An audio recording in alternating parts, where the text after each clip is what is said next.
Climate change will impact every country on the planet. No nation is immune. So I'm here today to say that climate change constitutes a serious threat to global security, an immediate risk to our national security. And make no mistake, it will impact how our military defends our country. And so we need to act, and we need to act now. All right, there he is, ladies and gentlemen, Barack Obama speaking to the graduating class of the Coast Guard Academy, talking about not ISIS, not infiltration by terrorist groups. No, global warming. And to not address it and not be prepared would be a dereliction of duty. Joining us now is Marc Morano, founder of ClimateDepot.com. Of course, some might call you a man-made global warming skeptic. I call you a truther. Former aide to Senator James Inhofe, who was a great man in the Senate leading the charge of sanity on this issue. Mark, when you hear the president say this, and I'm sure if he hasn't already, he's going to look at Houston today and say, see, we never had floods like this before. It just is insane. Yeah, I mean, he's stepped over a new page here. The first 5 years of his presidency, global warming was not that high of a priority. He would make some lip service.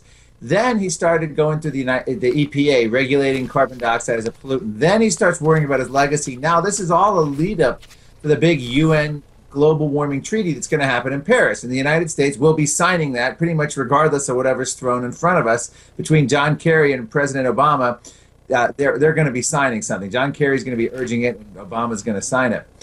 And what he's done by going off into the global warming equals more war claim, he's now off, in the la-la land. I mean, if you look at politics, history, and science, it makes absolutely no sense to start saying we're going to have more wars and more conflicts based on global warming.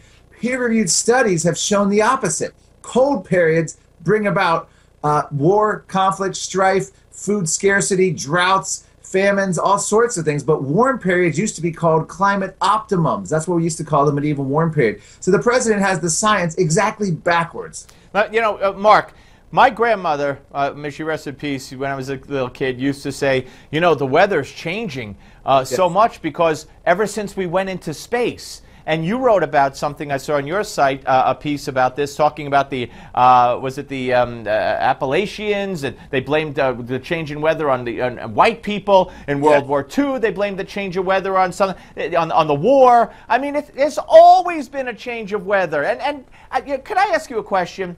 Look, sure. Obama and the others say 99% of the scientists, it's settled science, there's no debate. Why don't, and maybe you have on your website, your great website, but why don't we have a gathering or a letter to the president, dear Mr. President Obama and others to whom it may concern, every single scientist and every single climatologist that doesn't buy into this garbage, why not list them all? And if it's 1,000 or 10,000 or 5,000, present that list and say, here's the list, you're lying.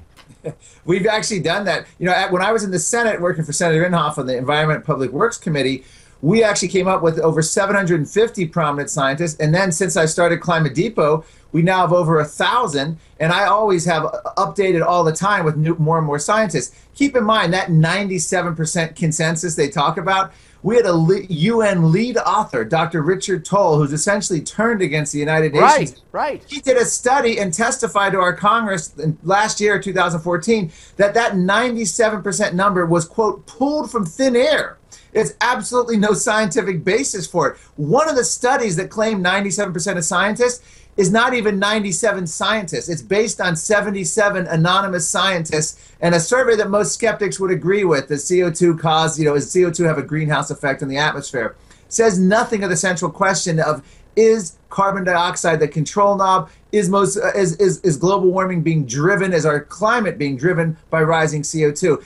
That's where the dissent is, and the scientists are coming now from all over the world, and they're speaking up, and the more they're called deniers and compared to Holocaust deniers, the more they're getting the courage to speak up because they can't stand the harassment and the intimidation anymore. And I think the skeptics, and my movie's coming out, Steve, Climate Hustle, we're going to be featuring scientists who were with the United Nations and turned against it, scientists who are politically left and have now turned against the entire global warming. Wait, talk about, we got less than 30 seconds. When's the movie and what format? In theaters or DVD? What? Well, it's hard. It's global warming. We'll hopefully get a couple weekends in a theater in cities and then go to DVD. It's climatehustle.com. Climatehustle.com. Everybody should see it. And when it comes out, bring a couple of those guys up here, and I want to talk about it with them and with you, because this is so important. I got a 15-year-old, and he's learning in school every day a bunch of trash, but not the least of which is, how man is destroying the earth, the whole garbage, and he's pretty conservative, but I have to keep showing him articles from your site